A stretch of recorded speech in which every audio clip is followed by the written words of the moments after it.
ஒரு செகண்ட்ல மிஸ் ஆகியிருந்தா என்ன ஆகிருக்கும்?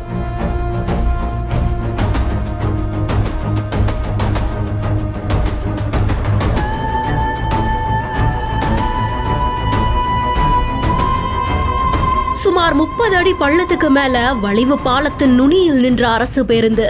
நொடியில் ஏற்பட்ட விபத்தால் பதைபதைத்து போன பயணிகள்.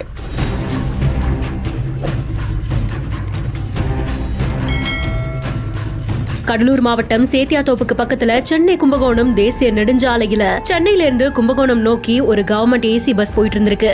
இதுதான் குமாரக்குடி வளைவு பால பகுதிக்கு எதிரில வந்துகிட்டு இருக்கும் போது விபத்தில் சிக்கியதா கூறப்படுது. 30 அடி பள்ளம் உள்ள வாய்க்கால் கரையில தொற்றிக்கொண்டு விபத்து ஏற்பட்டதா கூறப்படுது. நல்ல வேளையா உடனடியா பயணிகள் அந்த பேருந்துல இருந்து இறங்கி இருந்திருக்காங்க.